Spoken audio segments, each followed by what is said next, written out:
आज हम देखेंगे भूत के छलावे की कहानी। राम जो कि एक किसान था और वो अपने खेतों में काम किया करता था। एक दिन वो अपने खेत में काम कर रहा था और अपने खेत का काम खत्म करके शाम के समय वह अपने घर जाने लगता है। लेकिन जैसे ही वह अपने घर जाने लगता है तो अचानक से बारिश होने लगती है और वो अपने खेत के पास एक पेड़ के नीचे बैठकर बारिश रुकने का इंतज़ार करने लगता है। और जैसे ही बारिश रुकती है वो वापस उसी रास्ते से अपने घर जाने लगता है, लेकिन उसे अंधेरा हो चुका होता है और वो अपने घर जल्दी जाने की सोचता है। इसीलिए वह जंगल के रास्ते से अपने घर जाने लगता है और थोड़ी दूर जाने के बाद उसे जंगल में से एक बच्ची के रोने की आवाज़ें सुनाई देती है। यह सब एक भूत का छलावा होता है। राम ने सोचा इतनी रात वो इस जंगल में एक बच्ची कैसे आ सकती है। उसने बच्ची को ढूंढने के लिए इधर उधर देखा पर कोई नहीं दिखा। तब उसे ख्याल आया कि हो सकता है कोई औरत किसी काम से जंगल में अपने बच्चे को साथ लेके आई होगी। इसीलिए वो अपने घर की तरफ चल दिया। पर जैसे जैसे वो आगे बढ़ता जा रहा था बच्चे की रोने की आवाज़ें और जोर से सुनाई देने लगी। राम ने फिर सोचा हो सकता है वो औरत किसी परेशानी में फंस गई होगी, मुझे मदद करनी चाहिए। फिर जिधर से आवाज़ आ रही थी राम उधर ही जाने लगा। कुछ दूर पहुंचने के बाद उसने देखा कि एक पेड़ के नीचे एक 1.5 साल की बच्ची रो रही थी।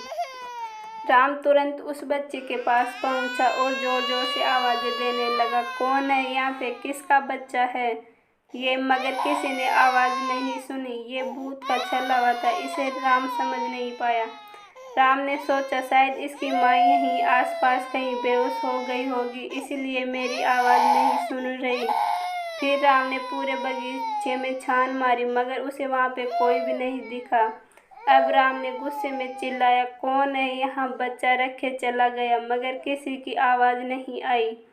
राम ने वहीं रुकने का फैसला किया। देखता हूँ कौन यहाँ अपने छोटे बच्चे को रख के चला गया है, थोड़ी देर में तो आ ही जाएगा, फिर उसे डांटूंगा। मगर काफ़ी देर बीत जाने के बाद भी उस बच्ची को लेने के लिए वहाँ पे कोई नहीं आया। अब राम समझ चुका था कि शायद कोई जानबूझ के अपना बच्चा यहाँ पे छोड़ के गया है। फिर वह सोचता है कि मैं एक बार और इस जंगल में इस बच्ची के घर वालों को ढूंढ लेता हूँ, पर उसे जंगल में कोई भी नजर नहीं आता है और वह उस बच्ची को गोद में उठाकर घर की तरफ जाने लगता है। राम रास्ते भर चिल्लाते हुए जा रहा था, कैसे कैसे लोग रहते हैं यहाँ पे, अपने ही बच्चे को अकेला छोड़ के चले गए। गुस्से से वह पूरे रास्ते बड़बड़ाते हुए जा रहा था। तभी राम को ऐसा लगा कि उसे चलने में दिक्कत हो रही है क्योंकि बच्ची बहुत भारी लग रही थी। मगर राम घर पहुंचने की जल्दी में और तेज चलने लगा।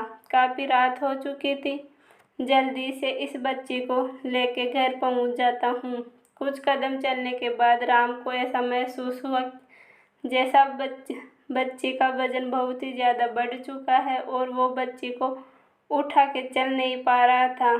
जैसे ही राम ने बच्ची की तरफ देखा, वह बच्ची एक डायन होती है जो कि अपने असली रूप में आ जाती है और राम उसे देखकर डर जाता है। यह देखकर राम उस डायन को अपने कंधों पर से उठाकर फेंक देता है। फेंकने के बाद वो डायन हवा में उड़ने लगती है और राम की तरफ देखकर जोर जोर से हंसने लगती है। राम यह देखकर डर जाता है और वहाँ से भागकर अपने घर चला जाता है। अपने घर जाकर वो डर के मारे किसी को यह बात नहीं बताता और वह जाकर चुपचाप से सो जाता है। अभी राम को हल्की नींद लगी ही थी कि फिर घर के बाहर से उस बच्ची के रोने की आवाज़ें आने लगी। राम ने डर के मारे उठ गया। धीरे धीरे वो आवाज़ें और तेज होने लगी। उसने अपने घर वालों को जगाया और सबको उस घटना के बारे में बताया। फिर उसने कहा वो बच्ची अभी भी घर के बाहर रो रही थी मगर बच्ची के रोने की आवाज़ें किसी को सुनाई नहीं दे रही थी। वो आवाज़ बस राम को ही आ रही थी। उसके बाद राम के घर वालों ने गांव से एक बाबा को बुलवाया जो कि तांत्रिक विद्या जानता था और भूत प्रेतों को अपने वश में करना जानता था। उस तांत्रिक बाबा ने राम का इलाज किया और उसके हाथ में धागे बांधे, जिसके बाद राम को उस बच्ची के रोने की आवाज़ें आनी बंद हो गई। फिर राम उस रात आराम से सो पाया।